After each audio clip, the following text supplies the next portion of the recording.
So what we've got here, ladies and gents, is a replica Elvis Presley TCB ring. Now, the story goes, I used to own a lot of gold way back when I was a young lad. And a mate of mine said, I've always been a big Elvis fan. He said, what would it take for me to get a gold-plated TCB ring made into real gold? He said, bear in mind, Elvis paid 40 grand for his. He said, and bear in mind that was in the 70s. He said, bear in mind the weight. So he knew what he was dealing with. So I said, well, it's got to weigh at least 3 to 3.5, maybe even 4 ounces, the full size one. And as you can see, the centre stone's set on 3 prongs, and God knows how many diamonds there would have been on the real one going down the side. The one thing that the gold-plated one does have in common with the real one is that the black bit at the back is actually black resin. So it's not diamond or anything expensive, it's just jeweler's resin. It's like for decoration, but it's a massive ring. I mean, I reckon that the centre stone that's on the prongs, I reckon that's about 9.5 millimeters. 9.5 millimeters on a ring this size. You know, that's a big ring. It's massive, it's huge.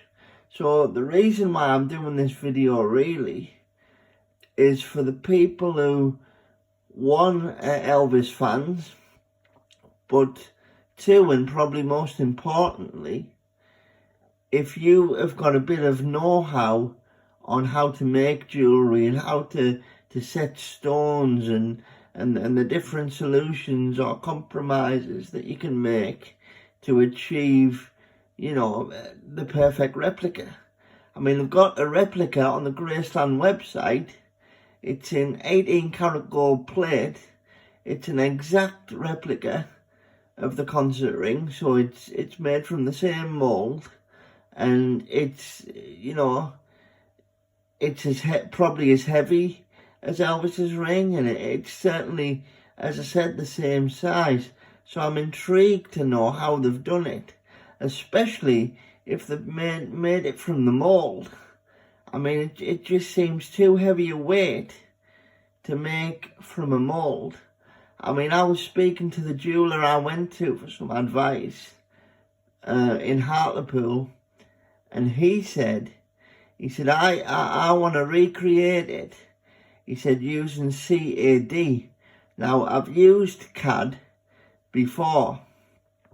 It's basically like, how can I put it, high-tech 3D printing. And we would get the exact shape and exact dimensions of the ring. But the issue is the thickness of it, so the amount of gold you would need, and the support for the stones. And what stones are you going to use? You know, you're going to use real diamonds, and you're going to use cubic zirconia.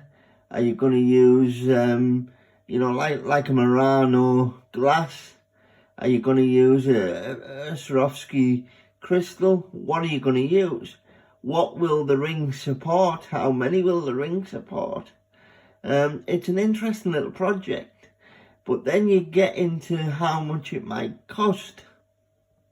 So this is if you're using 9 karat gold, and you're going to need about 3 ounces of the stuff, maybe even 4, as I said earlier. So you've got to work that out at, I don't know, probably about £3,000 just for the gold alone. Then, as I said, then you've got to put stones in. Then you've got to, you know, save the prongs and the ring itself, so the band will actually support the stones. And that's the main dilemma. The thickness of the ring, the weight of the ring, and whether or not the stones, can be supported within the ring. Now, I don't know how Elvis's jeweller, Lowell Hayes, or even the people at Graceland have actually made that replica on 18 karat gold plate. I certainly couldn't do it. Not at £300 a piece. It would have to cost more, even if you mass produce.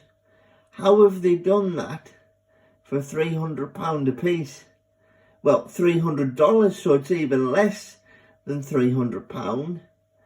And it just makes you wonder, in this day and age where everybody's trying to make money and rip people off, they certainly aren't, are they? I mean, you take all the factors into consideration that I've just mentioned, then they can't be making that much money on that $300. If anybody has any idea on how to support these stones and how thick the gold band would need to be, if anybody's had the same idea, they've got a TCB ring and maybe you've had the same idea, maybe you've done it, maybe you've converted yours into actual real gold. I've seen one on a site in America called Zales.com, and they recreated theirs in 10 karat gold. Well, we don't use 10 karat in England. We use 9 karat, 14 karat, 18 karat, and so on and so on. We do not use 10 karat.